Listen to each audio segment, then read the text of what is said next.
Welcome to SFE, Speak Fluent English, the podcast designed to help you train your ear, gain confidence, and speak English fluently in real-life situations. Whether you're just starting or looking to refine your skills, this is the place for you. I'm Sofía, and together with David and Valeria, we explore different ways to make English learning simple and effective. Welcome to SFE, Speak Fluent English, the podcast where we help you speak English fluently and fearlessly. I'm David, your favorite co-host, and with me is the one and only, the pronunciation perfectionist. Today, we have an episode that will change the way you learn English. We're going to talk about a trick that, if you apply it, will help you communicate without fear and without freezing up. It's all about speaking like Tarzan. Yes, you heard that right. Forget complicated grammar and focus on communicating the essentials. Why? Because so many people don't dare to speak English because they think that if they don't speak perfectly, they shouldn't speak at all. And that is a huge mistake. Hey, don't make me sound like the villain here. I just want people to speak well. But yes, it's true, many people get frustrated because they want to speak like a native from day one. They worry about whether they're using the right tense, if their word order is perfect, if their pronunciation is flawless. And in the end, all they achieve is staying silent. So today, we're going to break that habit. We're going to show you that speaking simply doesn't mean speaking badly. And yes, we know Valeria is missing, but you all know her. She'll show up when we least expect it, saying something ridiculous. In the meantime, let's get started. The main problem many people have is that they want to speak perfect English from the start. And look, I get it. I went through that too. I spent hours thinking about the correct structure, whether I was using the right verb, if my sentence sounded natural. And in the end, what happened? I would freeze up and say nothing. Has that ever happened to you? All the time. Not to me, because I'm a bit more daring when I speak, but I've seen it happen to so many people. I've seen it with friends, with students, even with people who live in English-speaking countries, and still feel afraid to talk. They want to say something complex, but in their heads, there's a battle between verb tenses, prepositions, structure, and in the end, their brain crashes. Sofía, exactly. It's like trying to run a marathon without learning to walk first. Before worrying about the details, the important thing is to communicate, even if it's with basic phrases. Because if you try to say, if I had gone to the store, I would have bought milk, and you can't. Just say, yesterday, I buy milk, and that's it. The important thing is that your message gets across. Yes, and this happens a lot in restaurants or stores. Sometimes we want to sound polite and say, excuse me, I would like to know if you have this product available in another size ... But really, you could just say, you have this in big size. And the person will understand you just the same. The key. Communicate first, perfect later. Now that we know what the problem is, let's look at the solution. And here's where our friend Tarzan comes in. How did he speak? He used few words, straight to the point. Me, Tarzan, you, Jane, and boom. Effective communication. It's a bit exaggerated, but that's the idea. Simplify. You don't need to say yesterday, I went to the supermarket to buy some groceries. You can just say yesterday, I buy food. And that's it. People will understand you. Exactly. And if you're at a coffee shop, instead of saying I would like to order a coffee, please, just say give me coffee, please, and no one will look at you weird. No one will grade your grammar. They'll just give you your coffee, and that's it. That's how babies learn. First, they say single words, then they start forming more complex sentences, and over time, they improve. This speaking like Tarzan method is actually based on the way children learn language. Below, we share our research notes based on relevant articles. Hey everyone, and welcome back to another deep dive. Today we're going to be looking at something that I think a lot of our listeners are going to be able to relate to. Yeah. And that is how to learn English more effectively. And we're going to do this by looking at something that is pretty fascinating, and that is how children acquire their first language. Right. Now, you sent me some really, really cool resources, articles from Brainlang, Cambridge English, Yeah. Kids and Use, and then also like a summary of your own notes. And I've got to say, it really got me thinking. Yeah, there's some great stuff in there. And I think what's really cool is that we've got insights into how children seem to just so effortlessly pick up language. Right. You know, all the biological differences between how a young brain learns versus how an adult brain learns. Yeah. And also like some really, really practical stuff about how to bridge that gap. Yeah. So I think the goal here is to extract some like really usable strategies from all this information. Yeah. Some things that you can start applying right away to your English learning. So let's dive into it. Let's do it. So like when you see a kid learning their first language, it's magical. Yeah, it's like magical, right? Like they're not like memorizing verb conjugations and stuff. Okay, They're just kind of like absorbing it. So what is it about this natural process that's so powerful? Well, I think the foundation is really immersion. Okay. Like Kids Use particularly highlighted this in your notes too, that children are surrounded by language all the time from the time they're born. Right. They're just constantly hearing it. So they start by listening, and that's hours and hours of listening. Yeah. And then they start to understand the patterns and meaning. Okay. And then speaking kind of emerges from that understanding. So it's very sequential and it's very organic. Yeah. And I mean, the sheer amount of exposure that they get from such a young age. It was crazy. Is just, I mean, like you said, hours and hours and hours. And both Brainlang and your notes kind of talk about this continuous exposure as being like planting seeds, and those seeds slowly begin to grow. But for adults, right, we're not little kids anymore. We're busy. We have jobs. We have Responsibilities, lives and stuff. Yeah. How do we get that same kind of like constant exposure? That's the $1 million question, right? Yeah. I mean, we can't really rewind time. Right. And like become babies again and get immersed like that. Right. But Brainlang talks about this thing called comprehensible input. Okay. And basically what that means is language that you can mostly understand. Okay.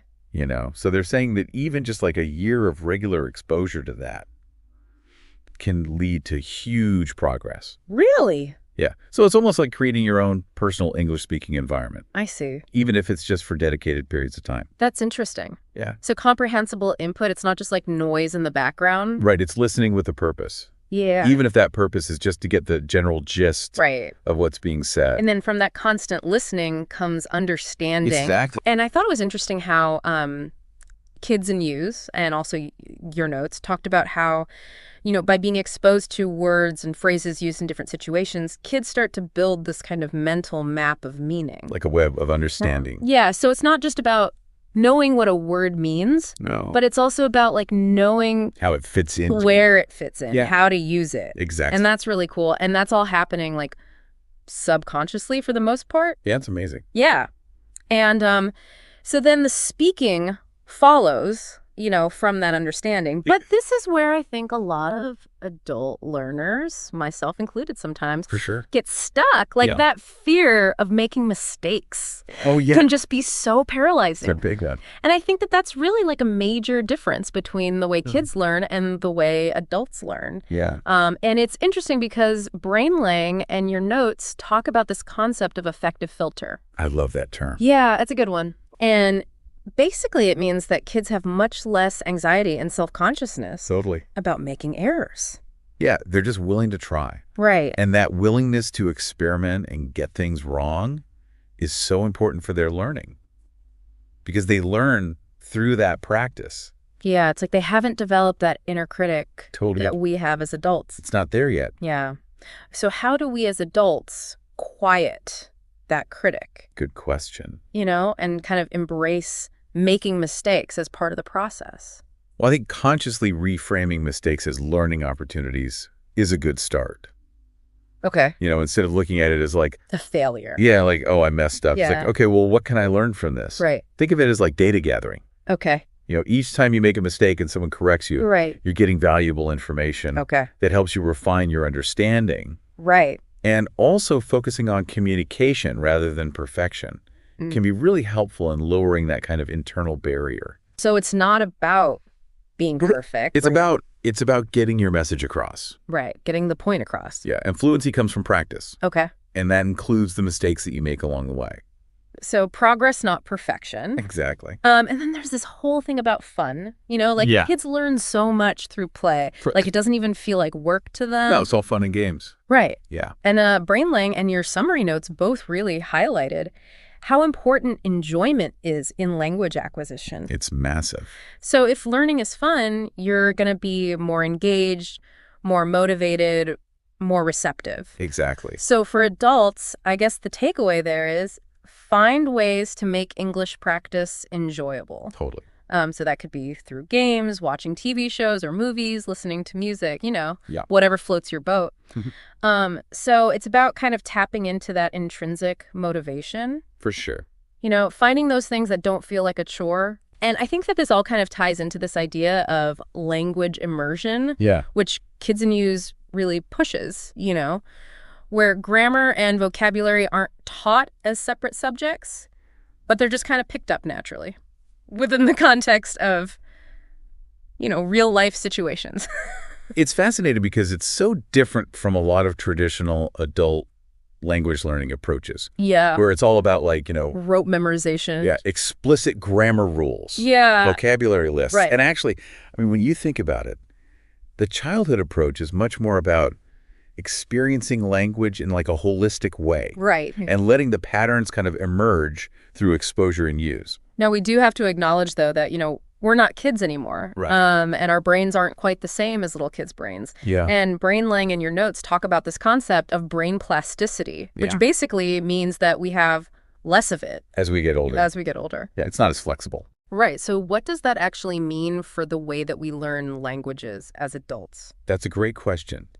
And I think it's important to understand that brain plasticity is the brain's ability to form new connections and adapt. Okay. So it's generally higher in younger people, which makes it easier for them to naturally absorb information, Okay. like languages. I see. And Brainlang actually talks about 3 types of bilingualism Okay. that kind of illustrate how our brains process language differently At different ages. at different ages. Okay. Tell me more about that. Okay, so first you've got compound bilingualism. Okay. And this is often seen in children who are raised speaking 2 languages from birth. Okay. So for them, the 2 words for the same concept, like dog and Perot, Right. are linked to the same mental representation. So it's like one concept It's like one concept. with 2 labels. 2 labels. Okay. Yeah. So the connection is direct and simultaneous. Interesting. Then you've got coordinated or consecutive bilingualism. And this is more common in young adults or adults who learn a second language a bit later on. Okay. So here, equivalent words might have slightly different nuances or be used in slightly different contexts. Like, for example, cafe and coffee. Okay. So they can both refer to the drink, Right. but the social context might differ. So they overlap, Yeah, they overlap. but they're not always interchangeable. Exactly. Okay. And then finally, you've got subordinate bilingualism. And this is the most common experience for adults, Right. learning a language later in life. Right. And in this case, the second language is often processed through the lens of the first. Okay. So, for example, if you wanted to understand the word chair, Right. you might first access the concept of Scylla in your native language, and then make the connection. So your first language is like the bridge. It's the bridge to the second language. I see. And Brainlang talks about this actually being quite efficient in its own way. Right. Right. It's not necessarily a bad thing. It's just a different way of processing language. Okay. But so the main takeaway here is that even though there are these neurological differences, Yeah, adults can still become fluent absolutely. in a second language. Absolutely can. Our learning pathways might be a little bit different, a little different. but we can still draw inspiration Yeah, from those, natural childhood methods. absolutely. Now, there's this idea that's pretty common that kids just effortlessly pick up languages. Leslie. But Brainlang was pretty clear that while they do achieve fluency, Right. it actually takes them years Yeah, to be fully communicative and have that same level of vocabulary exactly. as an adult native speaker. It's a process. It is a Yeah. process. So it's not instant for them. Well, But there are those specific behaviors Yes. that children just naturally exhibit. And maybe as adults, we can consciously try to emulate some of those exactly. to kind of speed up our learning. For sure. So let's talk about some of those things. Let's do it. The constant listening seems to be a big one. Yeah, it keeps coming up. Yeah. And Brainlang really stresses this point that just a year of consistently listening To comprehensible input. to comprehensible English input can lead to significant improvement. Yeah. In adults, Big time. that's really encouraging. Yeah, it's totally. Because it really emphasizes the power of consistent exposure. Just that constant exposure. Right. Even if it feels passive, Exactly. it's still building that foundation Yeah. of familiarity with the sounds, Yeah. with the rhythms, the patterns of the language. For sure. And then there's the fearless speaking, Yes. which again, Brainlang points out. They're not afraid to make mistakes. No, not at all. And that's something that I think we as adults I got to remember that. really need to take to heart. For sure. That willingness to just jump in without Yeah. worrying about Messing up. messing up. Yeah. So how do we cultivate that same nothing-to-lose attitude? Well, I think it's all about shifting your focus from avoiding mistakes to embracing opportunities to communicate. Okay. So it's like instead of, It's, don't mess up, it's like, just say it. Yeah. Don't be afraid to just say it. right. So look for like low pressure environments Okay. to practice speaking. Like maybe you've got a language exchange partner, Okay. or you just talk to yourself in English. Just get those words out, Right. you know, because every time you speak, Yeah. even if you make mistakes, you're actively using the language and reinforcing what you've learned. Now, we also came across this point in Cambridge English about how young girls sometimes show faster language development than boys in the early years. It's interesting, isn't it? It is interesting. Yeah. So what's the significance of that for adult learners? Well, I think what Cambridge English was saying was that it's often linked to attitudes, Okay. you know, attitudes towards learning and engagement. Okay. So while there might be these slight developmental differences early on, I think the key takeaway for adults is that motivation and enjoyment have a huge impact On learning. on learning. So if you're enjoying the process, you're more likely to stick with it, Exactly. see results. Yeah. And I think that applies. Yeah. Regardless of any perceived, you know. Innate abilities. Yeah. So again, it circles back to finding those fun and engaging ways to learn. Absolutely. Cambridge English also highlighted the really cool cognitive benefits Yeah. that multilingualism offers to That's children. benefit. Like, you know, thinking skills, Yeah. mental flexibility, Yeah. memory, problem It's solving. amazing how many benefits there are. Yeah. And what I thought was really cool was that they were saying that these cognitive advantages aren't exclusive to childhood. No, they're not. Like as adults, learning a new language, we can also experience these Okay. boosts in cognitive function.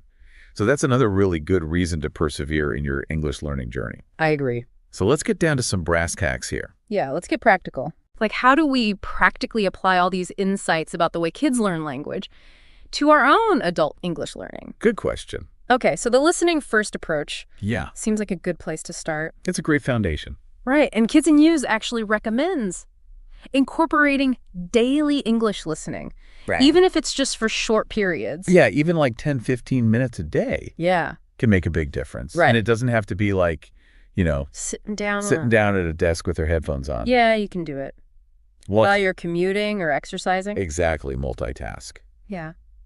And then the message about embracing mistakes, I think we really need to internalize that. Yeah. Like, it's not just a nice idea. No. It seems to be a really fundamental part It is. of how kids successfully learn language. They don't let it hold them back. No, they don't care. And we've got to kind of give ourselves permission to not be perfect. Exactly. Just start speaking. Yeah. Don't worry about making mistakes. And then you mentioned this before Yeah. about bringing back that fun element. Yes. Brangling was talking about incorporating playful activities.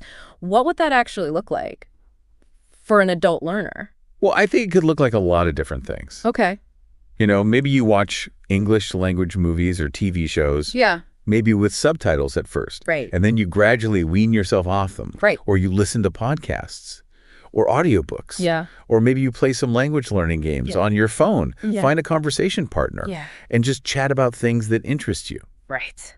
So it's about making it feel less like studying. Right. And more like you're just enjoying, Engaging with the language. engaging with the language. Yeah. And then finally, that immersion aspect. Yeah. So instead of just like drilling vocabulary lists and grammar rules, Yeah, we should try to learn them in context, much like children do. absolutely. So how do we practically do that? Well, I think it's about focusing on learning new words and grammar structures as you encounter them. Okay. So maybe you're reading an article or watching a video, Right. having a conversation. Pay attention to how the words are used in sentences Okay. in different situations. Right. And maybe even keep a vocabulary journal Okay. where you write down new words in the context that you found them in. So it's about Yeah. connecting those words with meaning Exactly. in real life situations. Yeah. So to summarize, I think what we've learned is that even though our adult brains process language a little bit differently than children's brains, Yeah. we can still really enhance our learning by consciously adopting some of those natural immersives and even playful methods that kids use. So the real magic seems to be in prioritizing listening consistently to understandable English, Yeah. speaking fearlessly. Don't be afraid to make mistakes. Right, embracing those mistakes as learning tools. Exactly. And really focusing on learning vocabulary and grammar. And context. In context. Yeah. Not just in isolation. Not from a list. Right. Yeah. So by really intentionally trying to integrate these childlike approaches, we can actually make our English learning a lot more effective. For sure. So here's a final thought for you to consider this week. Think about one specific way that you can bring a more childlike attitude or method into your learning. So maybe it's just committing to 5 minutes of listening to English every morning without any pressure to understand everything perfectly. Let it wash over you. Yeah. Or maybe it's finding a simple English language game to play for fun. Totally. I would love for you to just kind of observe how this one small shift in your approach impacts not only your progress, but also your enjoyment of the learning process. I think that's key. Yeah, and I think that's a great place to wrap up. I agree. So thanks for taking this deep dive with us. It's been fun. And we'll see you next time. See you later. Me arrive. Late, but arrive. Much traffic in big city. Oh, perfect. We were just talking about speaking like Tarzan, and you show up in character. Yeah, but Valeria, come on. What happened this time?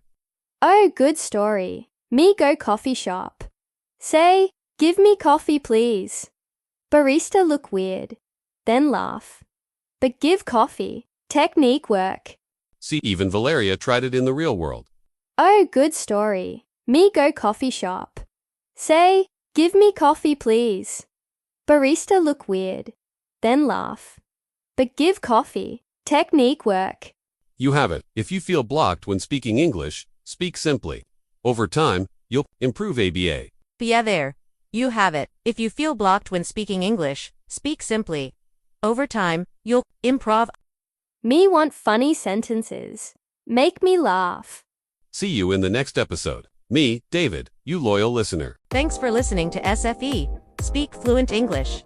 If you found today's episode helpful, share it with a friend who's also learning English. And don't forget to subscribe so you never miss an episode.